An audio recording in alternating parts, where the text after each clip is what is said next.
The dogs making noise when I'm trying to film is my villain origin story.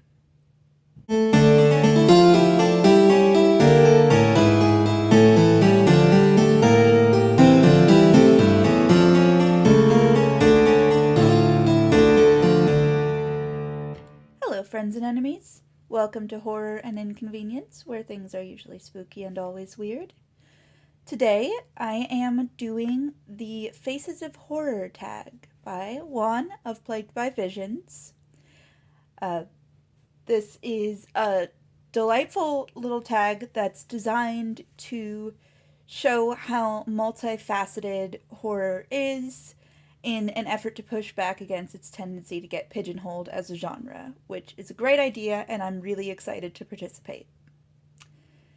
So it's 6 questions. I'm going to dive right in, because as always, I have multiple answers to every question, because I can't stop. The first prompt is to talk about a horror story that scared or disturbed you. This was surprisingly one of the more challenging prompts. I guess because, in the horror booktube community, we all pass around so much disturbing literature that we tend to get a little desensitized. But there are some things that you can't get over, and for me, it's the combination of words and images that really does it for me. So my responses are going to be comics. First, and I'm surprised I haven't seen anyone else mention him on this tag yet, Junji Ito.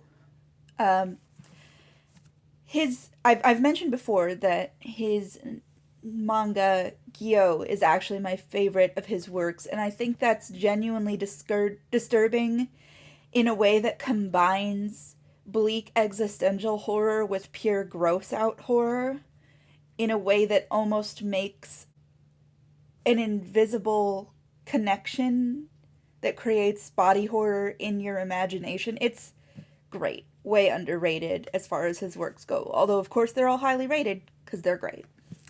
But the reason I'm holding up Uzumaki is that this is a pretty episodic one, and there is an individual chapter in this that I cannot get over and will never get over. It was so disturbing on every level. And that's the Mosquito Chapter. You know what? I was going to avoid spoilers for those who haven't read it, but instead I am going to spoil it and just, if you haven't read Uzumaki, then skip to when I'm not holding this up anymore. The Mosquito Chapter. First of all, it is the worst looking depiction of vampires I have ever experienced. Just bad to look at, and Junji Ito is the specialist in the bad to look at category of horror. But more than that, and the hospital setting is also distressing, because hospitals are places where lots of bad things happen. But personally, I've always found pregnancy to be absolutely horrifying as a concept. So taking pregnancy horror to that extreme is really what did it for me on this. I've noted before, and I'll note again, that a lot of the really great pregnancy horror is written by men. And, I get it. It's because the concept is so alien to a lot of them that they have to explore it in depth to kind of get their heads around it.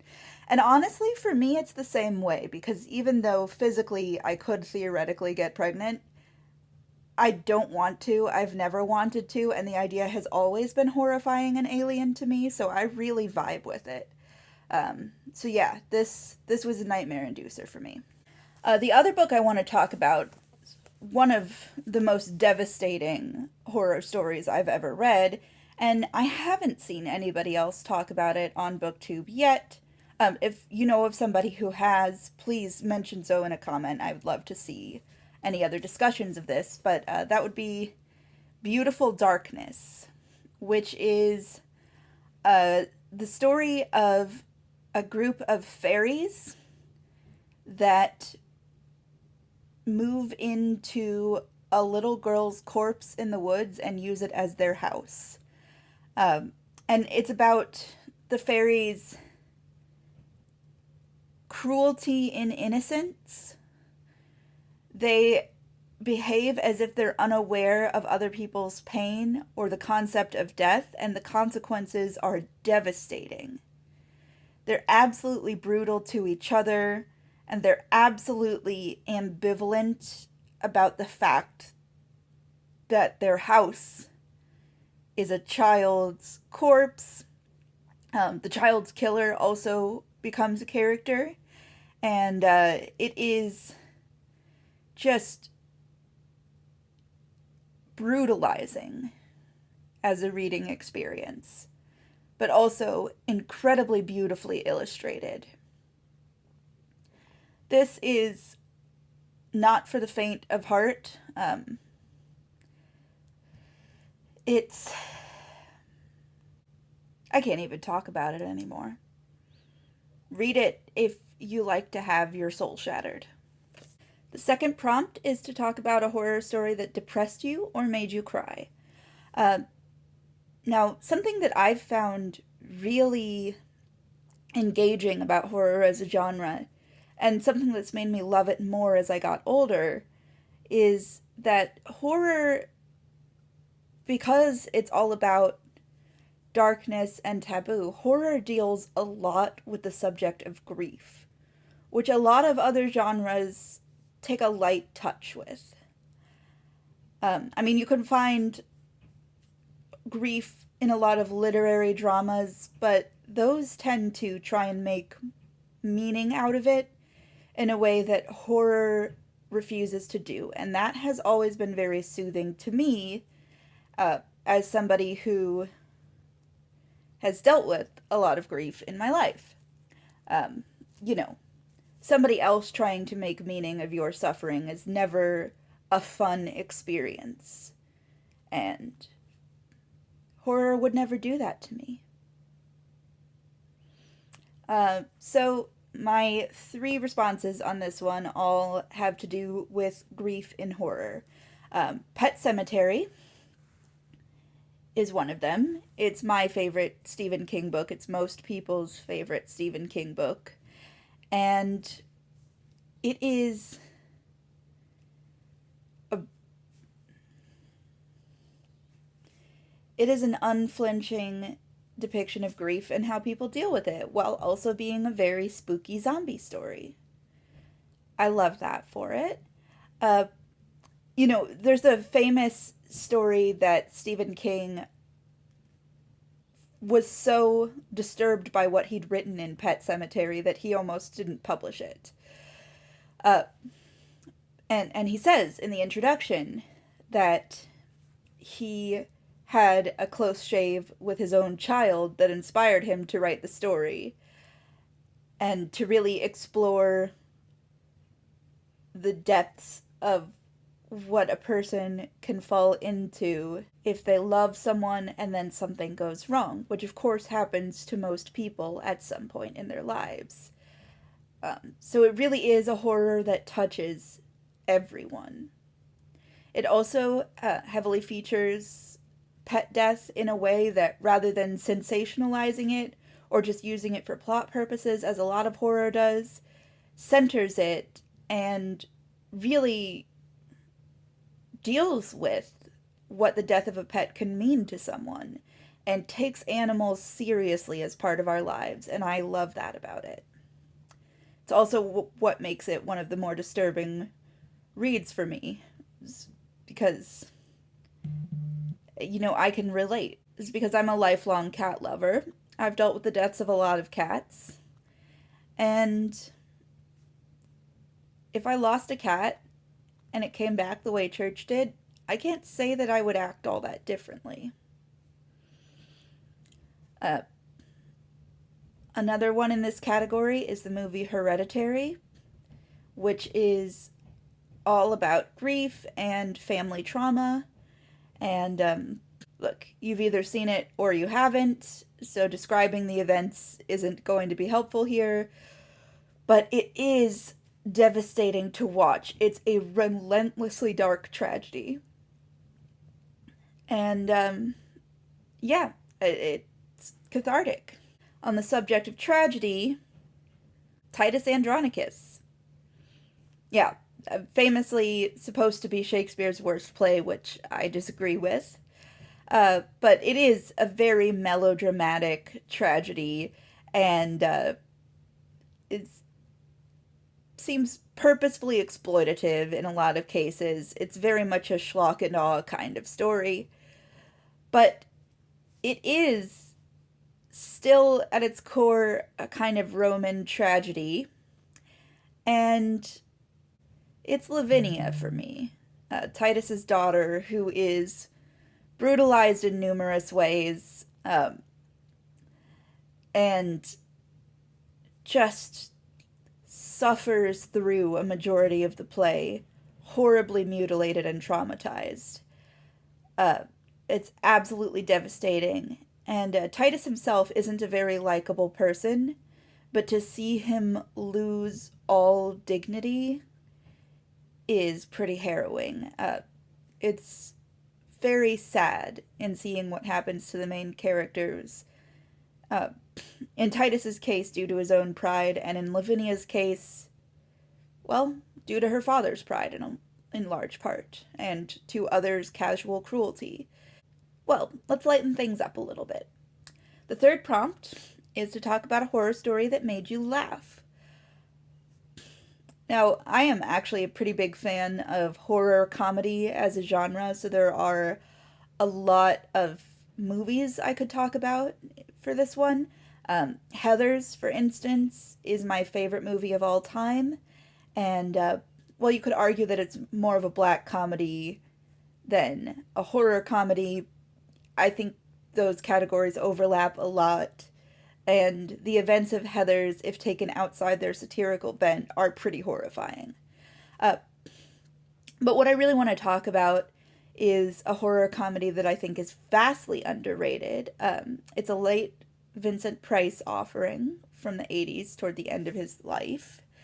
It is called Theater of Blood, and it is both one of the funniest and one of the most disturbing movies I've ever seen, because the gore is intense, but the satire is great. It's about a Shakespeare actor who believes that he deserves a local critics award because his final season he feels is his magnum opus.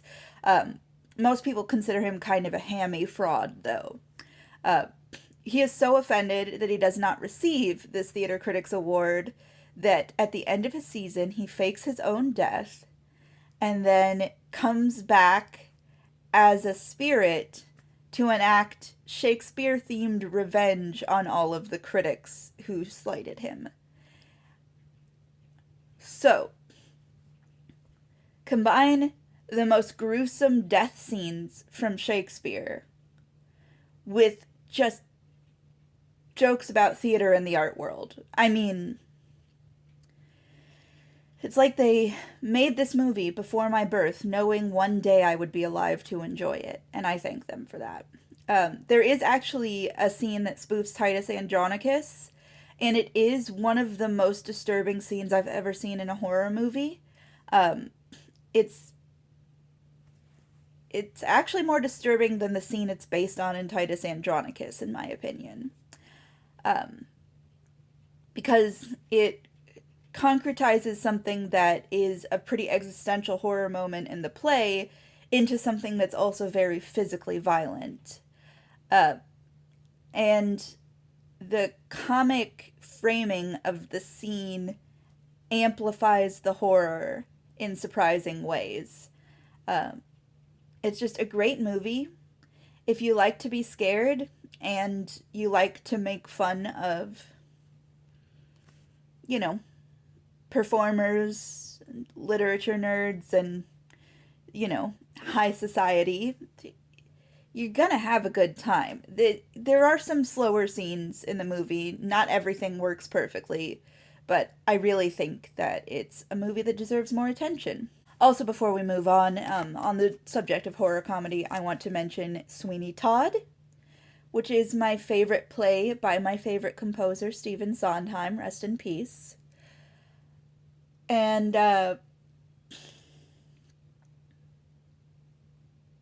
Grand Guignol social satire. That's a really specific genre, but I really, really like it. Uh, it's very funny and also genuinely moving and also so bloody. It's a great time. I can't believe that anyone watching this isn't at least passingly familiar with it, but if you haven't seen it somehow, then get a hold of the in concert version with George Hearn and Patti LuPone, or the filmed staged version with George Hearn and Angela Lansbury. Don't watch the Tim Burton movie. In no way does it capture any of the spirit of the story. It's not funny, and the play is funny. Um, but yeah, Sweeney Todd. Question 4. Talk about a horror story that made you angry. I'm a very passionate, opinionated person, and I read a lot. So I frequently get angry while reading. But I chose to limit myself to 2 stories here, both of which purposefully create anger in the reader as part of the experience of reading, and for very similar reasons. Both are first-person narratives by murderers who the reader has to engage with on a very intimate level in order to take in the story. One of them is the poem My Last Duchess by Robert Browning, which is a narrative poem in blank verse, I think.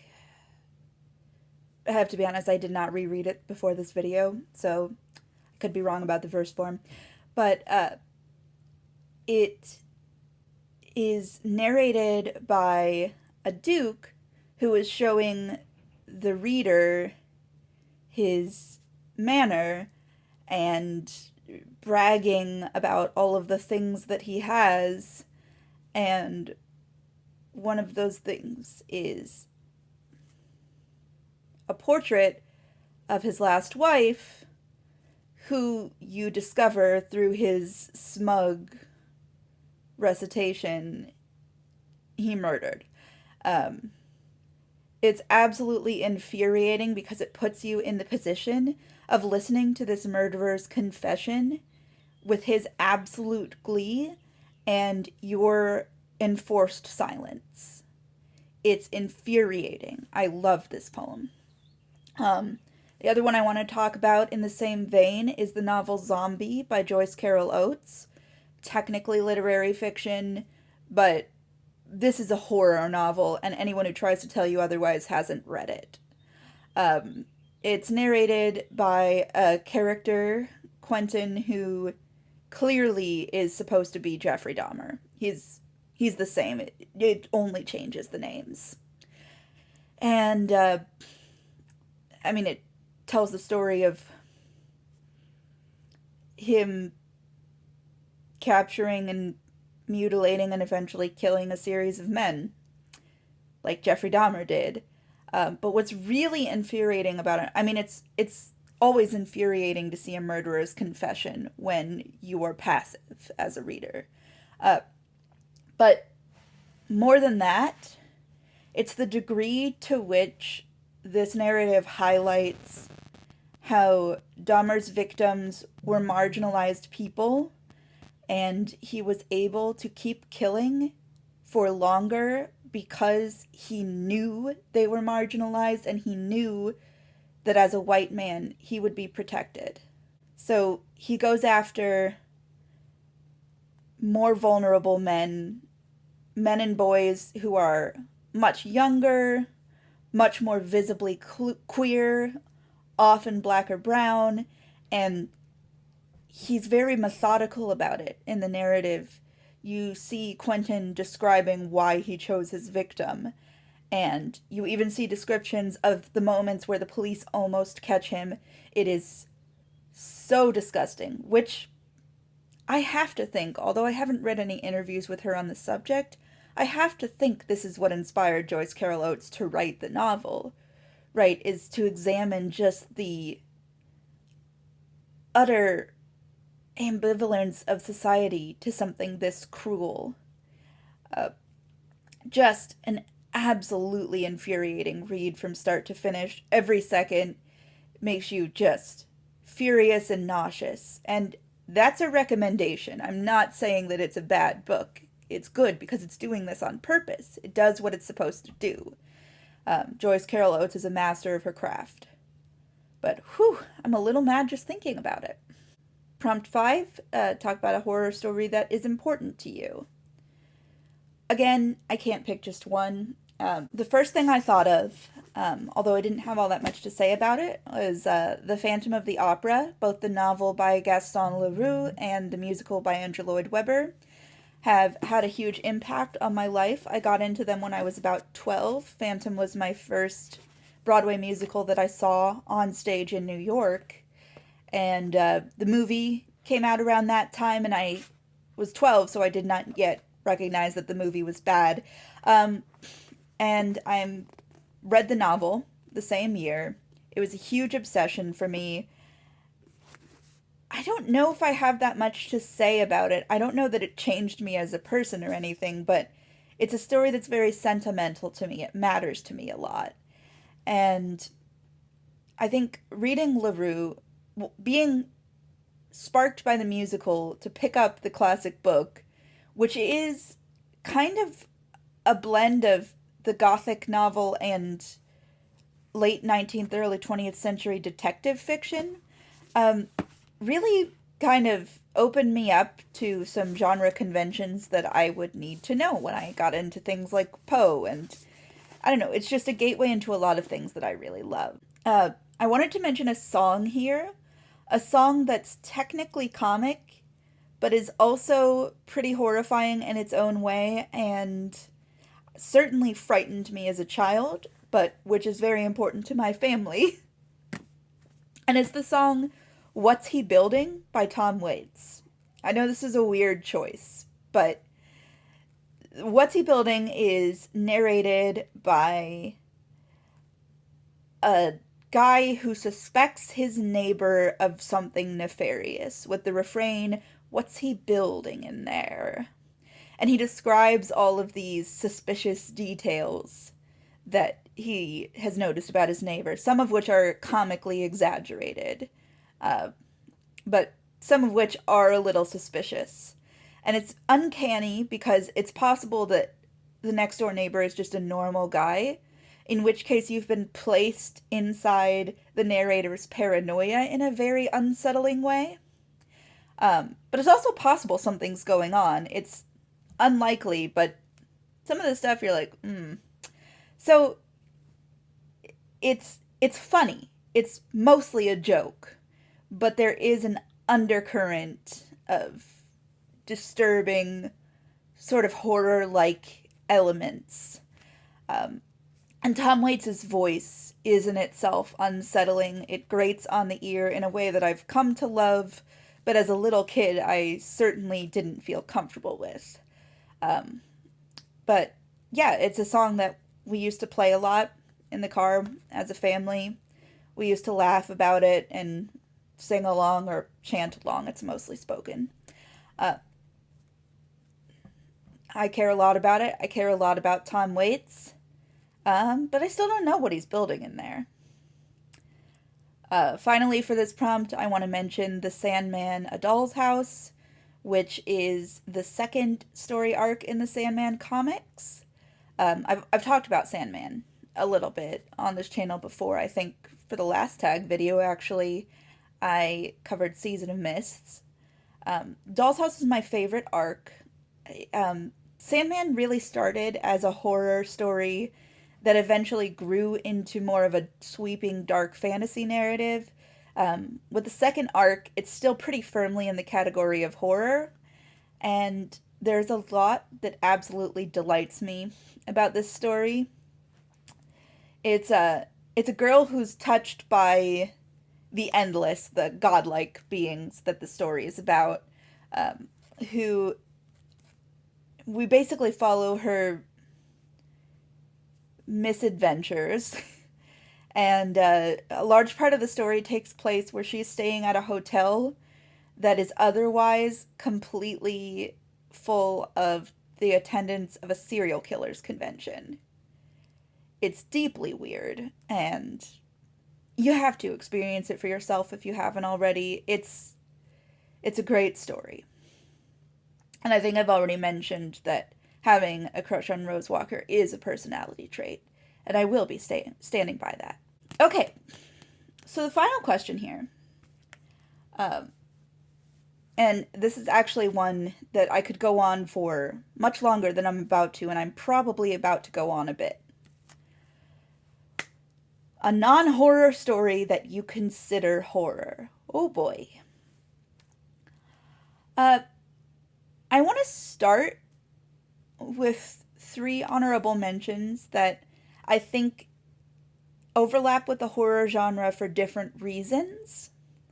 And I want to talk about them each because I think they highlight a different thing that I like in a horror story. Let's get the worst one out of the way. And by worst, I mean darkest. It's a very good story.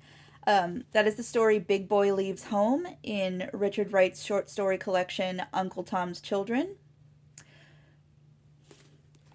It is a harrowing story that follows a young black boy in the South as he is accused of assaulting a white woman and then has to flee a lynch mob. It is absolutely unrelenting from start to finish and puts you fully in the main character's, Big Boy's, experience. It is, I mean, it really does read like a horror movie, but without any of the schlock, without any of the humor that even most slasher movies have. And you know, Richard Wright was a very confrontational writer. His stated purpose was to shock and horrify. What did he say about Native Son? I didn't write it to make bankers' daughters cry or something like that.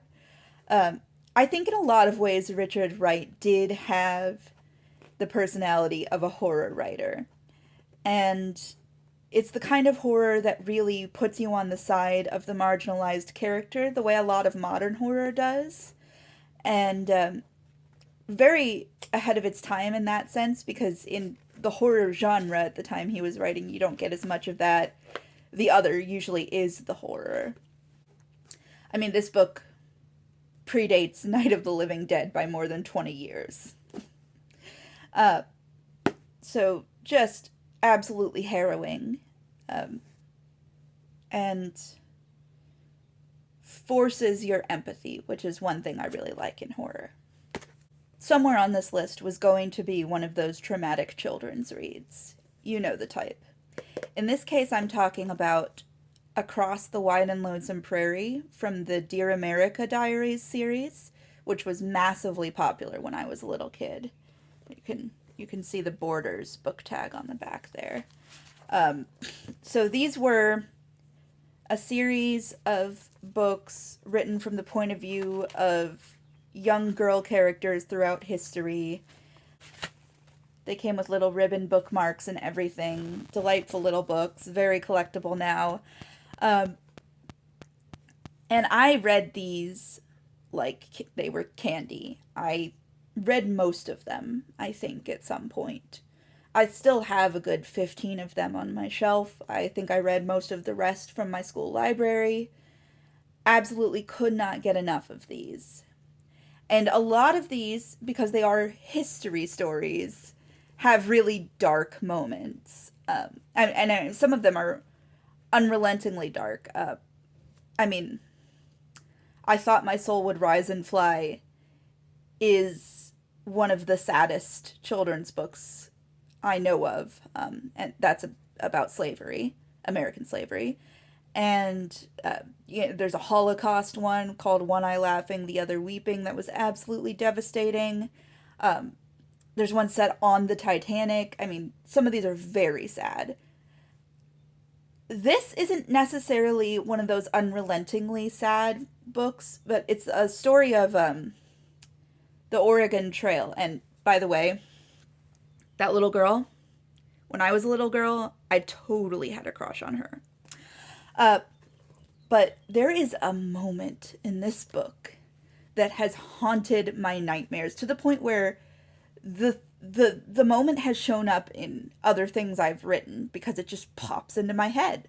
And that is when the little girl, Hattie, is asked to cook for her part of the wagon train. And so she goes out foraging and she brings back some greens. And while she's cooking, another little girl on the wagon train, who's younger than her, maybe 5 or 6, tastes one of the greens she's cooking with and dies because it's hemlock.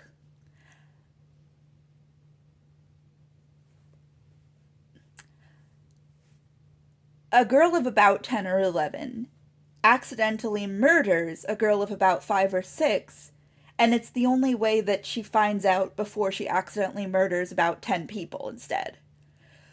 Ah! Oh my god, this messed me up. But this has that element of not necessarily inevitability, but sheer accident, the uncaring gods kind of vibe that a lot of horror has, that I would later come to really like in stories, but at the time I could not handle it. And it's really stuck with me.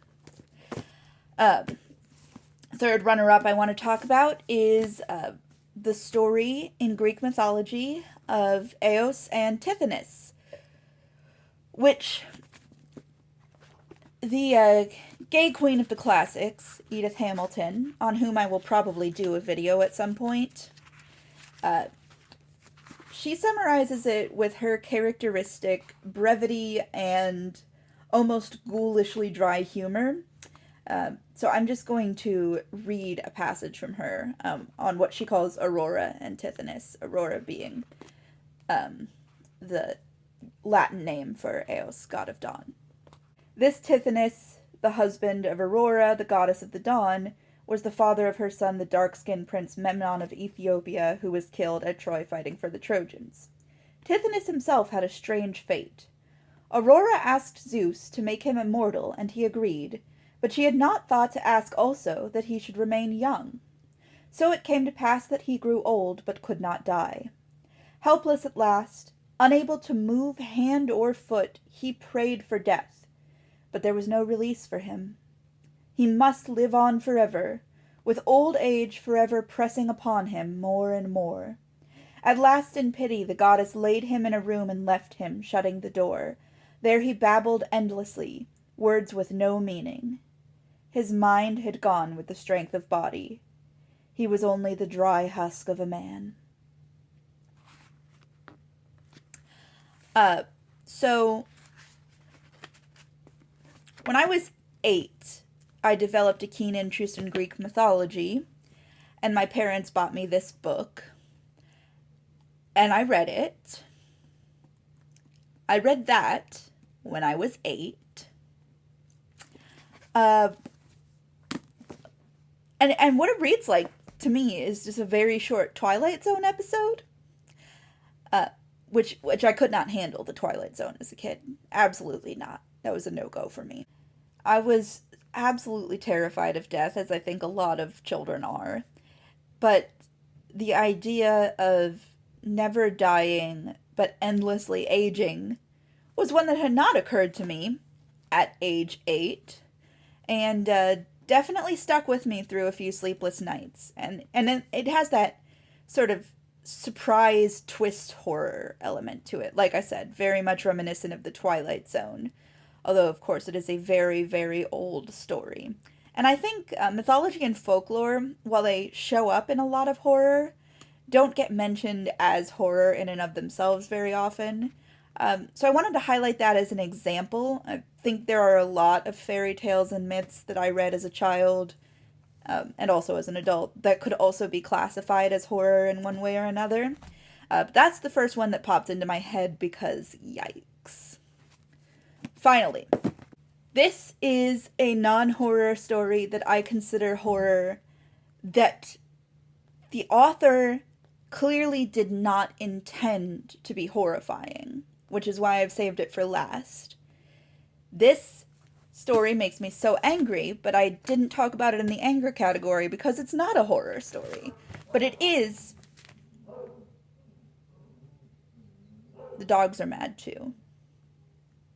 But it is perhaps the most horrifying thing I've ever read. The Taming of the Shrew.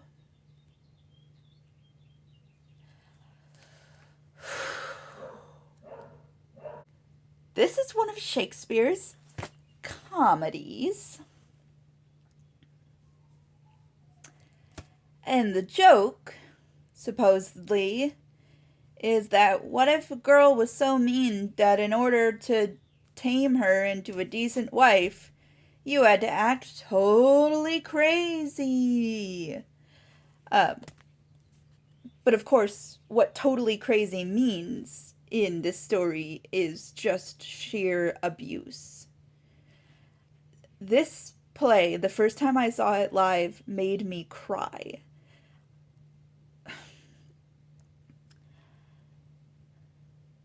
So, Katerina, also called Catherine or Kate, Katerina is her name in the dramatis personae, and it's the one I happen to like best, so I'm going to use that. Caterina Minola is a young noblewoman in Italy, and she is dreadful cursed. She is a shrew, a woman who is difficult and is herself and will not follow orders or bow to the will of the men around her. We see this first with her resisting the tutors her father sends in to teach her womanly things like music. We see her verbally abuse her younger sister Bianca, who is the family golden child, and I mean that in a very, in a very therapy way of saying it. Kat is the bad kid and Bianca's the good kid. It's a problem. But Bianca is very timid and obliging and sweet. And so Katerina is often furious at her for sort of being her foil, as well as for not standing up for herself more, which I think is pretty valid. Anyway, their father, Signor Baptista, has declared that Bianca can't marry until Katerina does, presumably because Bianca is so sought after. This is a way of getting Katerina out of the house or keeping Bianca in it. Basically, he doesn't want to get stuck with Katerina without Bianca there as a buffer. So, Bianca's suitors hatch a plan to pay someone to woo Katerina. That person is Petruchio, and he is a horror villain. He woos Catherine by gaslighting her, love bombing and withholding, torturing her, starving her, denying her sleep, publicly humiliating her. And I think a couple of times he does also hit her on stage. And in the end, she is so broken that she stands up at the wedding feast and gives Bianca a long speech about how women should obey their husbands. It is one of the most horrifying things in literature. It's simply about a woman of will who doesn't fit into society being broken down until she is a soulless husk of what she once was, and that makes the men around her happy.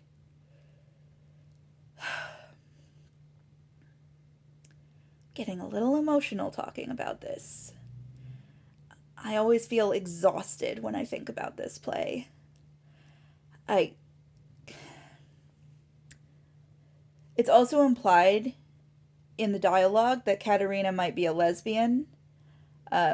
There's some back and forth between her and Petruchio that reads as a lesbian and a straight man teasing each other about their sexual prowess with women. I mean, we could argue about this at length if you have a problem with my interpretation. I am right. But I don't feel like reading any lines from the play. I don't feel like giving it that right now. So, not only is this a strong woman, but it's a queer woman who is symbolically, basically subjected to a kind of mental and emotional corrective rape. It's bad. It's very bad. It's bad, and it's not on purpose. This is just what people thought of women. And often still think of women, because this is still a very popular play, still played for laughs frequently. 10 years ago, my city's Shakespeare Festival did it, and the whole thing was played as a comedy. And it's just...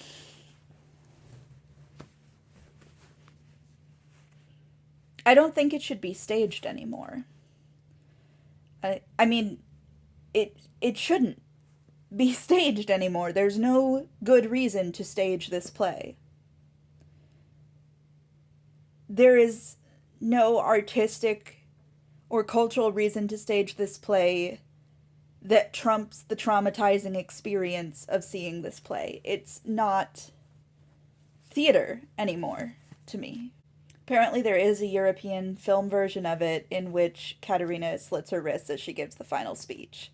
That's about as close to a production of this play as I'd be willing to endorse. It's bad. Anyway, Shakespeare's accidental horror story, The Taming of the Shrew. One of the most gruesome horror plots ever written. And,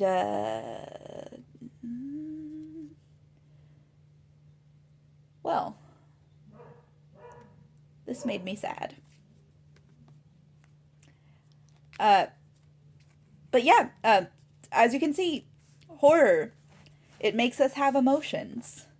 Lots of different emotions, and it's multifaceted. It comes in a variety of media and genres, and, it's worth our time. So, except Taming of the Shrew. That's not worth your time. But it's not part of the horror genre, so. Good talk, everyone.